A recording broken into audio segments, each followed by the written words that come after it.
Welcome back to All of That Media. Again, here for episode 5 of Pack of the Net. On this episode, we'll be concentrating on the fact that now Arsenal are champions as of tonight. At the time of recording, we have just seen Man City draw with Bournemouth, which means that Arsenal are now champions. They go on to win the title and not have to play and win the final game, so they will get a guard of honour when they walk out at the weekend. Congratulations to Arsenal. It's good to see a new winner and to dominate the league the way they did. But we'll get on to that. Also going to cover the SPFL, Celtic's win there. The huge news coming from the EFL regarding Southampton being kicked out of the championship final. Also, AI versus the Pack, the results of that. Trivia Tuesday, the answers will be here too. And just plenty to cover. Also, Chelsea's game with Tottenham, which obviously takes it to the final day because Chelsea did win. And so all that to look forward to. So without further ado, let's crack on with the podcast. So there is only one place to start, and that is Man City's draw with Bournemouth, which obviously leads now to Arsenal being crowned champions. So again, congratulations to the Gunners. Commiserations to Man City. I'm sure they go over quite quickly. That could be Pep's penultimate game at Man City after winning a domestic cup double. So it's not a bad season for them. But as we can see, Bournemouth managed to grab a 1-1. Great performance. They should have won the game. Pushed themselves in a really good position for Europe. Potentially a Champions League, depending on how the game goes at the weekend with Man City Villa, and obviously Bournemouth facing their game as well. If they were to finish 6th and Villa to finish 5th, but they win the Europa League, Bournemouth will be then in the Champions League. So really good for Bournemouth, get European football. Just again, huge congratulations to Arsenal for finally toppling Man City and getting it over the line finally. So if we're talking of more champions, the SPFL was won by Celtic on the final day in a very heated game with Hearts. Hearts took the lead. Celtic came back at them and then obviously managed to go on and grab a winner, and then the third goal just killed them off. Hearts were chasing, trying to grab the goal because just basically a draw would have been good enough, but Celtic managed to win again. So the 40-year wait is still on. Martin O'Neill's done a good job there, but Hearts did deserve to win the league, in my opinion. It's proven difficult for anyone to topple Celtic and Rangers, and I think it's probably worse off for the SPFL, the fact they've won it. Obviously, it's good winning the title, don't get me wrong, but Celtic probably could have benefited themselves with Hearts winning it, because it would open up a bit more exposure for the SPFL that someone's new has won it. It might give them a bit of press, but Celtic or Rangers winning it is it's the norm. It's very boring, but Hearts need to go again, and they should be able to compete again next season. Hopefully this hasn't derailed them confidence-wise, but he's done a great job there, and hopefully Hearts can get back to challenging next season. Moving on to a team that will have some sort of challenge next season is Southampton. reports today. They've been kicked out of the Championship playoff final. They've broken EFL rules. As you can see, there's many things on here where potential fines and sanctions, the reputation will be damaged for sure. All that hard work the players put in to get to their amazing run, all down the pan. What a waste of a season, and who knows what the repercussions of that are going to be. It could be a point deduction. It could be transfer embargoes. It could be a lot of things coming their way. So obviously with them being kicked out, and Borough, who they played and beat in the semis, they have now been reinstated, and therefore it's going to be Hull versus Borough in the playoff final. The absolute scenes of it if Borough were to win this and go to the Premier League off the back of this. I don't know how much information you can get from a training ground, but obviously on the day, the players play the game how it pans out. I guess the little of details could swing the game. Who knows? But obviously Southampton have been punished, and this is a massive punishment. This is a 46 game punishment. They've clawed themselves out. The manager's done an amazing job. For all of it to come undone. I don't know who's at fault here. Who sent the person to supposedly spied on training and etc. But as a fan of a club, obviously Southampton is not my fan, but yeah, it must be devastating for the fans. That something so stupid has been done, and they miss out on a Wembley final. Might not get there for years to come. Might get punishments and everything. It's just really, really stupid. Surely their class on the field would have been good enough. They wouldn't need to go and see what Borough are doing. But for all that hard work, just to go down the pan is utter devastating. As a Sheffield United fan myself, I've had a bad season. This has been the worst season ever. But at the other end of the scale, they've had an amazing season, getting to a final, potentially going to Premier League, and now it's back to square one again, start again, and not knowing what the repercussions of that is going to be. So all I can say is I feel for you, Southampton fans. It wasn't your fault. If you play like you played this season, you should walk the league next season. But again, it depends what punishments are coming your way.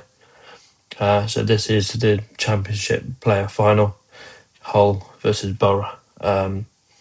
Get your predictions below. I think out of these two teams, Borough are the better team. Obviously, I would have said Southampton to go up, but Hull did really well to beat Millwall over 2 legs, so it could go anyway. But I think this is going to make headlines. Borough going to the Premier League based on Southampton's stupidity. So I think Borough will win. On to League One player final now. Bolton versus Stockport.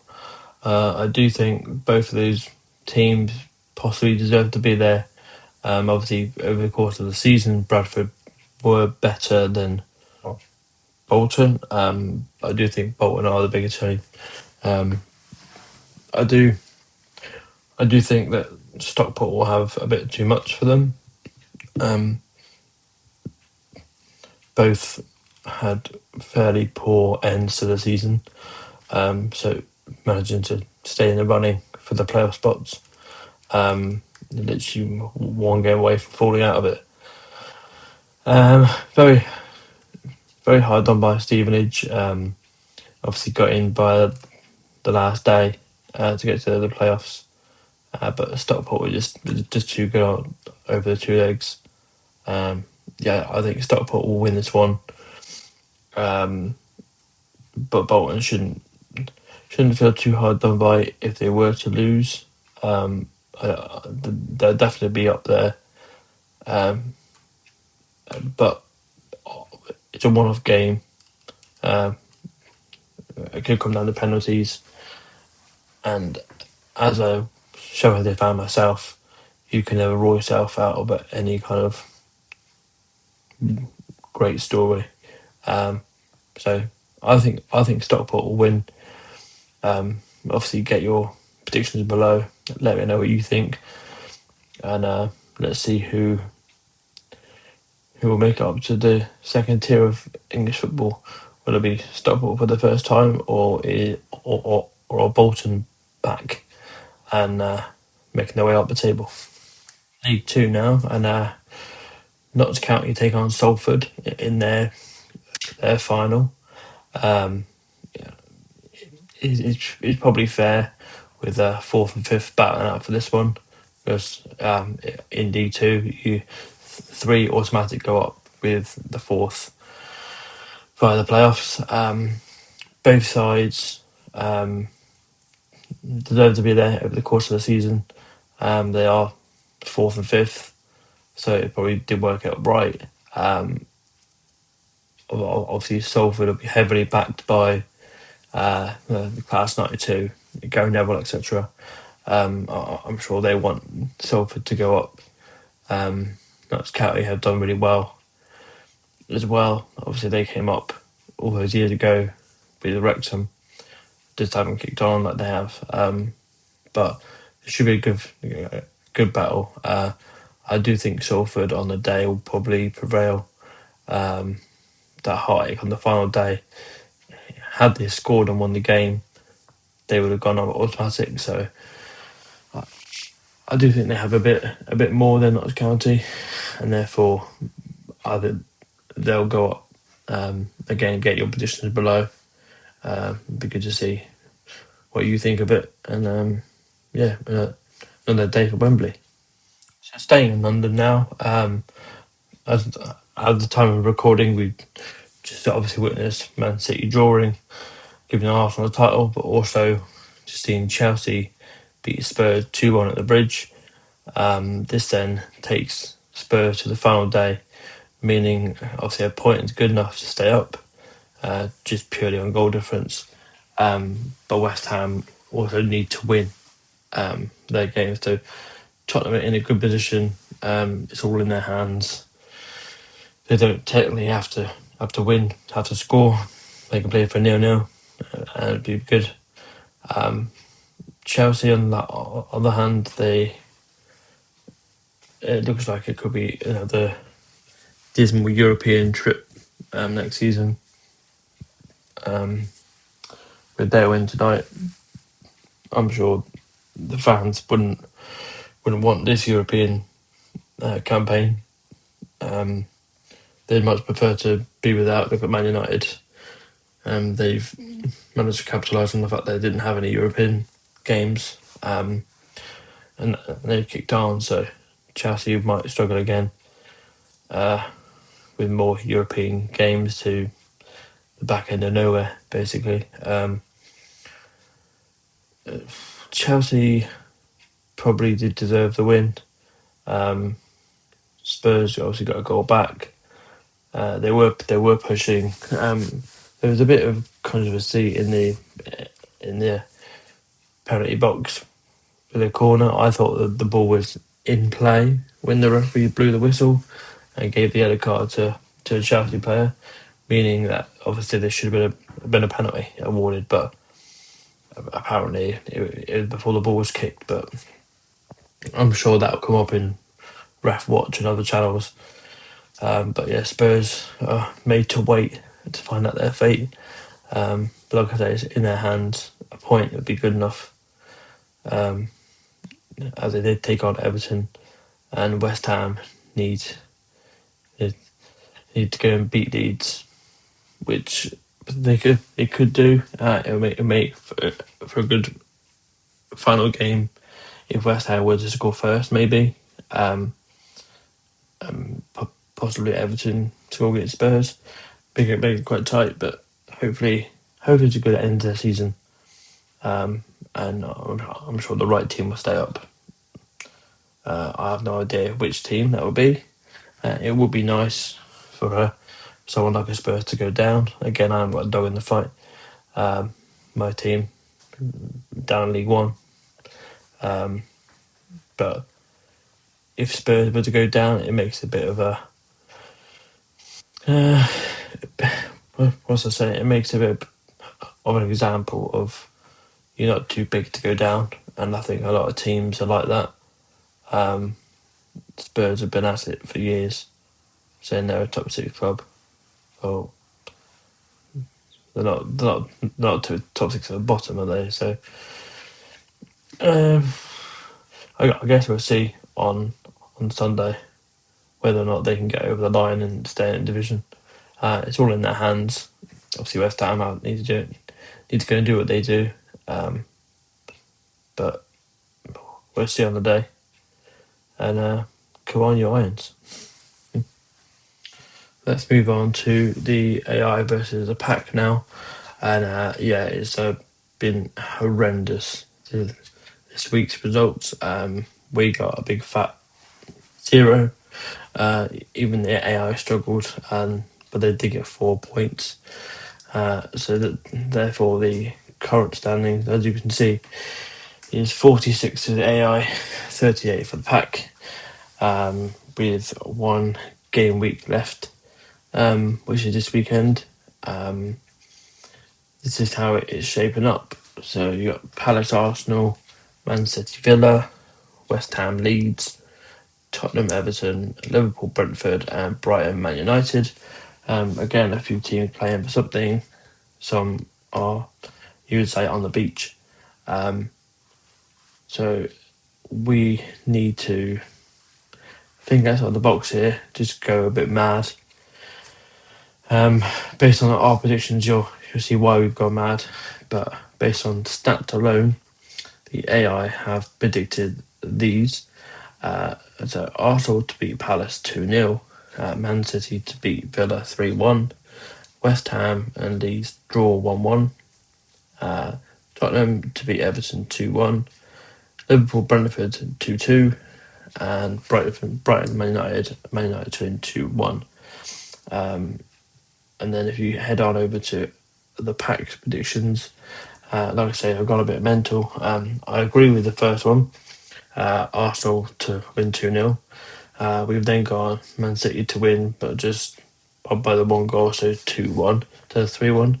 I do think West Ham will get the 3 points, but I do think Spurs will get the 1 point they needed. So I think West Ham will win 1-0. Spurs would draw 1-1 with Everton, which will be enough. I can see Brentford beating Liverpool, with having something to play for, and Brighton Man United to draw 1-1. So we need a big result. We need to claw the gap back. I think that's probably the best way to do it. Again, get your predictions below. Get involved. We will be doing a big tournament next season. Each week we do a leaderboard of the top 10. And those that are top of the table come the end of the season, next season, will get a shirt, maybe, some merch, some kind of incentive to take part. But we'll be doing a big tournament for that. We're also doing our fantasy football, see how that works out, see if we can get that integrated with the channel. But this is the last week of Super 6, so I hope you've enjoyed playing along. I'm sure some of you are really good at it. It'd be good to hear from you if you get some big wins, maybe some shock results that you've had throughout the season. It'd be good to hear from you. And So enjoy Super Six's final week. Moving on to our last segment, the Trivia Tuesday answers. You were given the Premier League net spend since the year 2000. These are the top 10. Hopefully you got these all right, but let's just have a look at the answers here. As you can see, in 10th is Tottenham, 9th is West Ham, 8th is Everton, 7th is Liverpool. You would expect Liverpool to be higher than that, but they are quite good at their transfer policy. Aston Villa in 6th, Newcastle as high as 5th. That's surely the recency bias.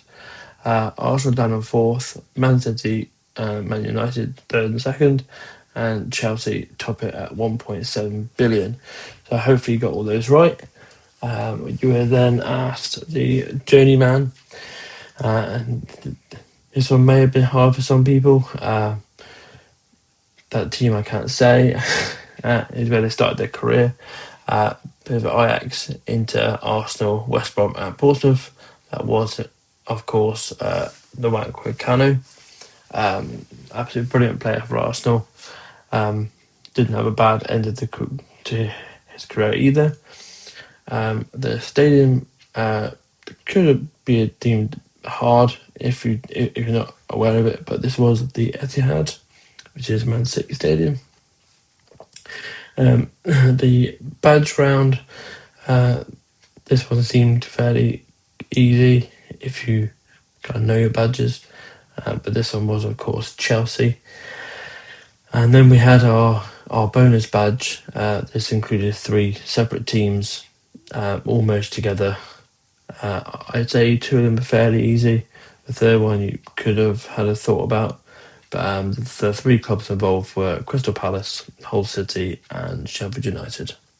So those are the answers to Trivia Tuesdays. We'll be back again on Tuesday for more trivia. But as for now, this is the end of another podcast, episode 5. That's done and dusted. We'll be back again next weekend, or next Thursday, to discuss the final day, all of the playoff winners, any other topics of football we'll discuss, maybe new managers, players out of contract, players moving on, gossip, any transfer news, etc. And we have got the Wolfstadt Cup that is now ready to go. That is now up, and we'll be putting out a date for that. That is huge. It was a huge competition, and you'll really enjoy it. To get some sort of idea of how it works, we do have the past 3 years. It does take a lot of time, but like I say, we have used AI this time round to help us out massively. So go ahead and watch that, enjoy that, and thanks for sticking around, and have a good rest of the week, and we'll see you after the final games of the season, and we'll see you next Thursday. Have a good weekend.